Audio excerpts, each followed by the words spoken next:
আসসালামু আলাইকুম ওয়া রাহমাতুল্লাহি ওয়া বারাকাতুহু নাহমাদুহু ওয়া নুসাল্লি আলা রাসূলিহিল কারীম আম্মা বা'দ।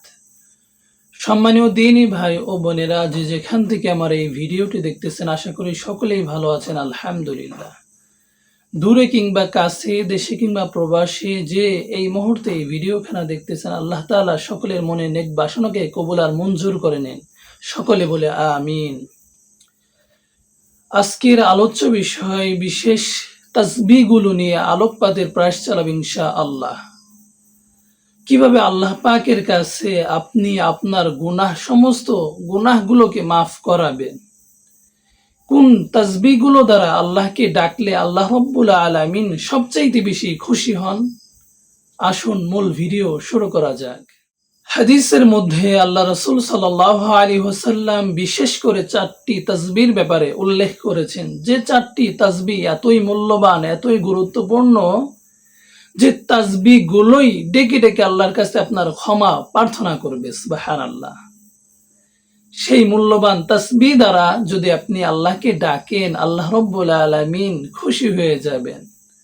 সাধারণত মানুষকে খুশি করলে আপনাকে যদি সামান্যতর ভাবে কিছু যদি খুশি করেন কথার দ্বারা, কিছু দিবার দ্বারা, তাহলে আপনাকে কি করবে, ওই কাজটা করে দিবে এবং আপনার যে চাহিদা সেটা সে সাময়িকভাবে পূরণ করে দেবে। কিন্তু আল্লাহ সুবহানাহু ওয়া তাআলাকে যদি আপনি খুশি করেন, তাহলে আল্লাহ রাব্বুল আলামিন আপনার তামাম জিন্দেগীর গুনাহগুলো মাফ করে দিবেন এবং আপনার প্রয়োজনীয় হাজতগুলোকে আল্লাহ পাক কবুল করে নেবেন এবং আপনাকে পূর্ণাঙ্গ করে দেবেন। সুবহানাল্লাহ। কি সেই মূল্যবান 4টি তাসবিহ? সেই 4টি তাসবিহ হচ্ছে: 1 নাম্বার তাসবিহ সুবহানাল্লাহ, 2 নাম্বার আলহামদুলিল্লাহ, 3 নাম্বার লা ইলাহা ইল্লাল্লাহ, 4 নাম্বার আল্লাহু আকবার। এই 4টি তাসবিহর ব্যাপারে উল্লেখ রয়েছে, আল্লাহ রাসূল বলেন, আরশের চতুর্দিকে এই তাসবিহগুলো মৌমাছির ন্যায় ঘুরবে এবং বলতে থাকবে, আল্লাহ এই পাঠকারীকে আপনি মাফ করে দেন, এই পাঠকারী সমস্ত গুনাহগুলোকে আপনি মোচন করে নেন এবং তাকে ক্ষমা করুন, তার চাহিদা হাজতগুলোকে আপনি পূর্ণ করে দিন। সুবহানাল্লাহি ওয়া বিহামদি। শুধু তাই নয়, সুবহানাল্লাহ আলহামদুলিল্লাহ কত ফজিলত।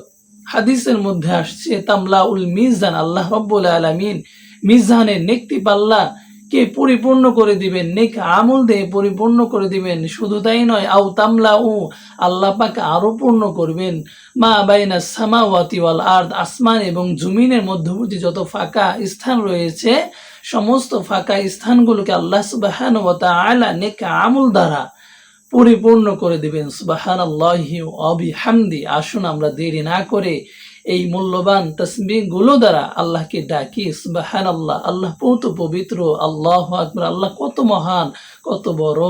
লা ইলাহা ইল্লাল্লাহ, লা ইলাহা ইল্লাল্লাহ, এই তাসবিহগুলো দ্বারা আমরা কি করব, প্রতিনিয়ত সর্বক্ষণ হাঁটা চলা অবস্থায় যে হালতেই থাকি না কেন, সকল হালতে আল্লাহ পাকের জিকির করব, স্মরণ করব। আল্লাহ রাব্বুল আলামিন আমাদের সমস্ত গুনাহগুলোকে মাফ করে দিক। ওয়া মা তাওফীকি ইল্লা বিল্লাহ ওয়া আখিরু দাওয়ানা আনিল হামদুলিল্লাহি রাব্বিল আলামিন।